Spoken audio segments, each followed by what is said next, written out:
Welcome back, friends. I'm so grateful you've joined us again on this path of clarity, reflection, and awakening. Whether you've been with us for many episodes or you've just arrived today, this space is for those who want to not just learn, but transform. And today, we're asking one of the most important questions anyone on the spiritual path can ask. What is wisdom? And is it the same as knowledge? In today's world, information is everywhere. We scroll through endless feeds, listen to countless podcasts, watch expert panels, and read insightful books. It's easy to assume that if we know a lot, we must be wise. But Buddhism teaches something radically different. It says true wisdom is not how much you know, but how deeply you see. In other words, wisdom is not accumulation. It's realization. And that's what this episode is all about. Let me begin with a story.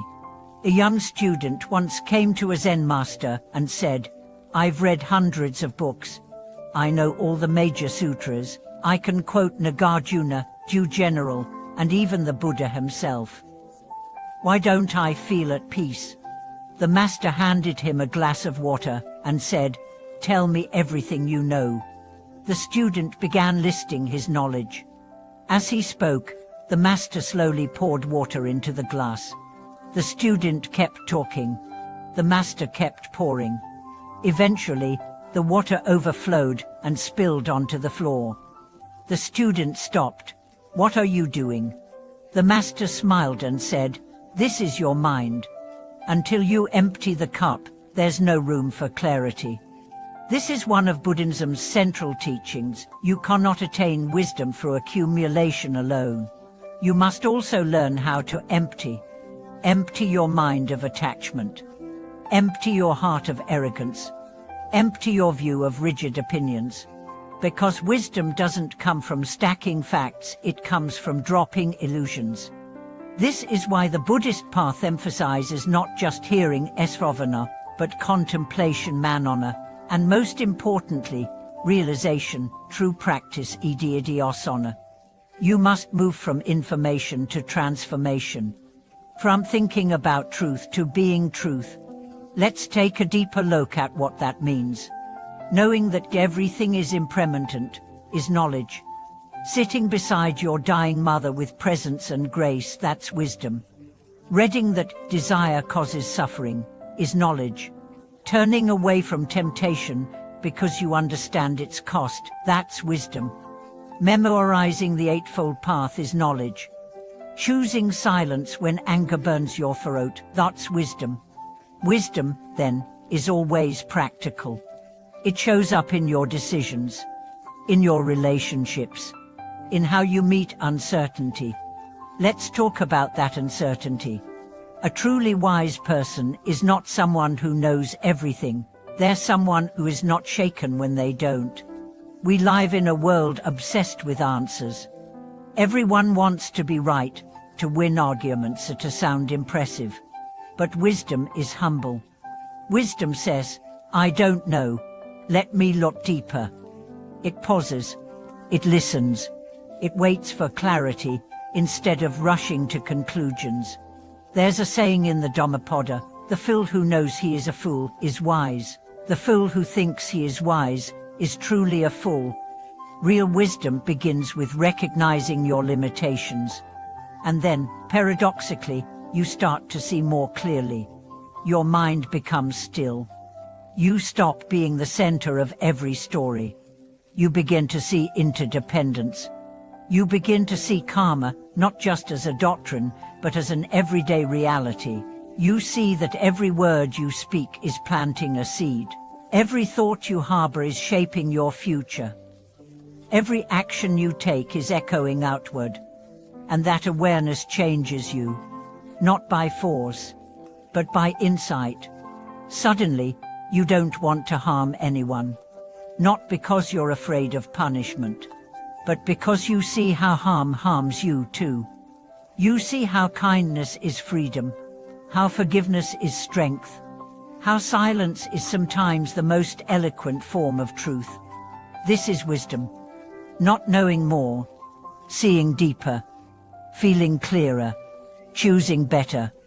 Let's now explore how wisdom functions not as an isolated trait, but as a living force that touches every part of your life, from how you handle emotions to how you respond to others, to how you choose the kind of life you build. Take the case of an elderly man named Ravi. He had lived a long life filled with business success, social prestige, and vast knowledge. He was respected in academic circles and often asked to give lectures on philosophy and ethics, but in his private life, he struggled.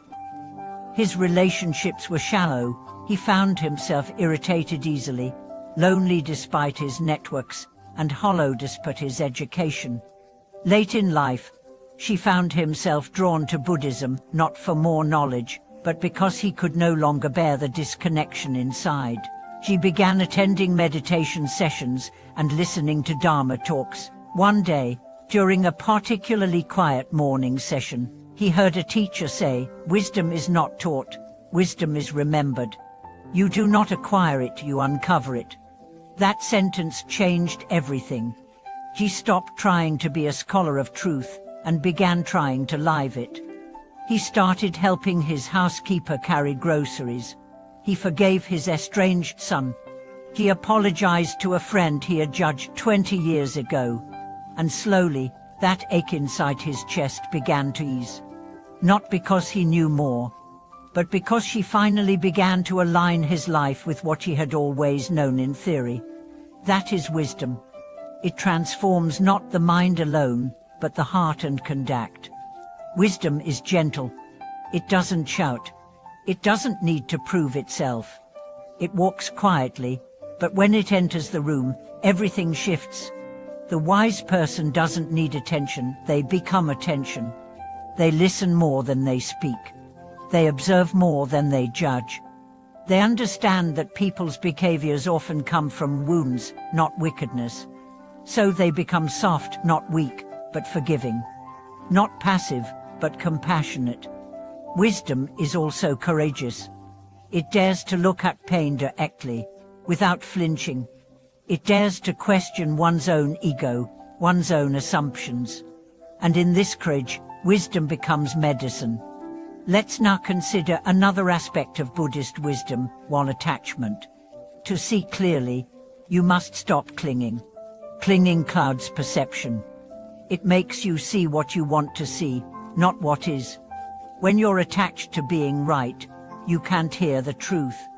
When you're attached to your image, you can't be vulnerable. When you're attached to outcomes, you can't enjoy the process.